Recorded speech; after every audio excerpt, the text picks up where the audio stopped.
नमस्कार मित्रों, मेरा नाम विष्णु कुमार शर्मा है। मैं राजकीय महाविद्यालय रेवदर, जिला सिरोही, राजस्थान में हिंदी साहित्य के सहायक आचार्य के पद पर कार्यरत हूँ। मित्रों, आज का विषय बड़ा ही अनूठा है। अभी पिछले कुछ दिनों घर परिवार में चर्चा चल रही थी। महिलाएं दशा माता का डोरा खोलने की बात कर रही थी और संयोग ये बना कि मैं जिस पुस्तक का अध्ययन कर रहा था, शरद सिंह की पुस्तक है औरत 3 तस्वीरें। इस पुस्तक में औरत की सामान्य जो महिलाएं हमारी सामान्य से लेकर के जो शक्तिशाली महिलाएं हैं, उन औरतों की 3 तरह की तस्वीरें लेखिका ने इसमें प्रस्तुत की हैं। तो जैसे ही मैं दूसरी तस्वीर पर पहुंचता हूं और उसका पहला अध्याय जब मैं पढ़ता हूं, तो तुरंत लेखिका जो इसमें एक लोक कथा के माध्यम से स्त्री सशक्तिकरण की बात करती है, तो वो बात मुझे कनेक्ट कर जाती है। तो मैंने सोचा कि क्यों ना इस वीडियो के माध्यम से आप लोगों से बात की जाए। तो साहित्य के विद्यार्थी इस बात से भली भांति अवगत हैं कि साहित्य में हम 2 चीजों का अध्ययन करते हैं, लोक और शास्त्र। हिंदी साहित्य का इतिहास जब हम पढ़ते हैं तो हम उसमें देखते हैं कि आचार्य रामचंद्र शुक्ल का जो दृष्टिकोण है वो शास्त्र परक है। वहीं आचार्य महावीर प्रसाद द्विवेदी का जो दृष्टिकोण है साहित्य के इतिहास को लेकर, वो लोक परक है। हमारे भक्तिगान के 2 बड़े कवियों, कबीर और तुलसी बाबा की हम बात करें तो तुलसी के साहित्य में लोक और शास्त्र दोनों का अद्भुत समन्वय है, लेकिन शास्त्र की प्रधानता है। वहीं कबीर का जो साहित्य है वो लोक से निसृत है, लोक से उद्भूत है। इसलिए कबीर बेखटके ये बात कहते हैं कि तू कहता कागज की लेखी, मैं कहता आंखन की देखी। मैं राखा सुरजावन हारा, तू राखा उलझाए रे। कि तुम तो कागज में लिखी हुई शास्त्र की पढ़ी पढ़ाई सुनी सुनाई बातें करते हो, मैं आंखों देखी हुई बात करता हूं।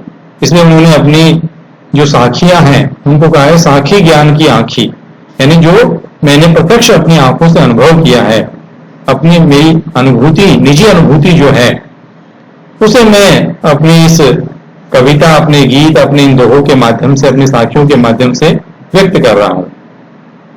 तो लोक साहित्य, लोक कला, लोक संस्कृति का एक बहुत बड़ा विराट मैं कहूं समुच्चय है जो अभी साहित्य से अनछुआ है, साहित्य के विद्यार्थियों से अनछुआ है। और जो हम भौतिकतावादी, पूंजीवादी युग में आगे बढ़ते जा रहे हैं, पाश्चात्यकरण, ग्लोबलाइजेशन के दौर में जो हम आगे बढ़ते जा रहे हैं, तो कहीं ना कहीं हमसे हमारा लोक तत्व पीछे छूटता जा रहा है। तो इस अध्याय में लेखिका ने दशा माता की इस कथा के माध्यम से स्त्री सशक्तिकरण की बात की है। उन्होंने बताया है कि किस तरह से हमारी जो लोक कथाएं हैं वो महिलाओं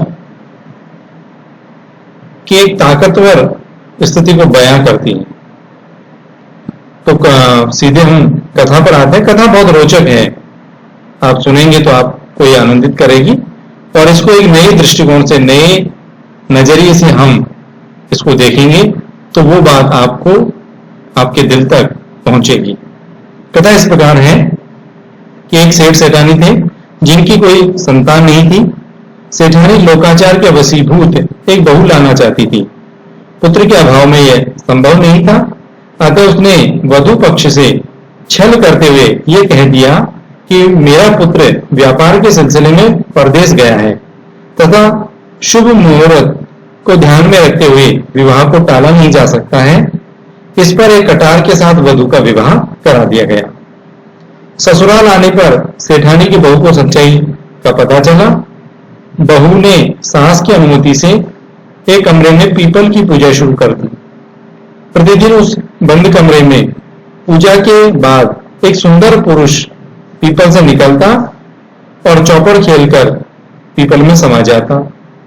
इस बीच बहू और उस पुरुष के बीच शारीरिक संबंध बन गए और पुरुष के संसर्ग से वह बहू गर्भवती हो गई। इसे सेठ सेठानी घबरा गए, किंतु बहू ने उन्हें ढांढस बनाते हुए सभी परिचितों को निमंत्रित करने के लिए कहा। सेठ सेठानी ने ऐसा ही किया। सभी परिचितों के आ जाने पर बहू ने पीपल की पूजा प्रारंभ की। पूजा समाप्त होते ही दशा माता और पीपल देव की कृपा से पीपल से वह पुरुष प्रकट हो गया, जो प्रतिदिन पूजा के उपरांत सामने आया करता था। सबके सामने प्रकट होने से वह पुरुष शाप मुक्त होकर सदा के लिए सेठ सेठानी के घर पर रह गया और बहू को अपना पति व अपने होने वाले बच्चे का पिता मिल गया। तो ये कहानी है।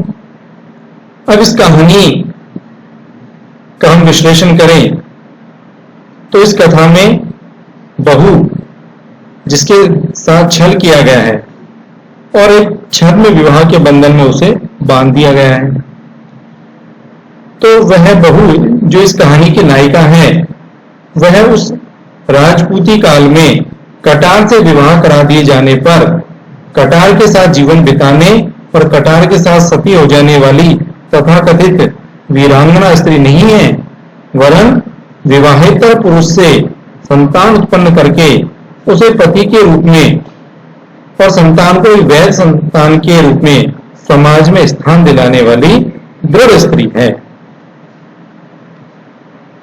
तो ये कहानी जो है वुमन एम्पावरमेंट की कहानी है। हमारी माताएं, बहनें, भाभियां वर्षों से ये कहानी सुनती आ रही हैं, सुनाती आ रही हैं, लेकिन कभी भी उन्होंने इस कहानी को इस दृष्टिकोण से नहीं सोचा, क्योंकि उनकी सोच का अनुकूलन पितृसत्तात्मक व्यवस्था ने इस तरह से किया हुआ है कि वह इसके एस्पेक्ट को अपने नजरिए से समझ ही नहीं पाती और ये कहकर इतिश्री कर लेती हैं कि वह पीपल देव और दशा माता उस बहू को जैसे टूटे वैसे सबको टूटे। तो ये आज ये लोक कथा के बहाने से हमने साहित्य के अनछुए पहलू पर बातचीत की। फिर मिलेंगे, तब तक के लिए शुभ रात्रि।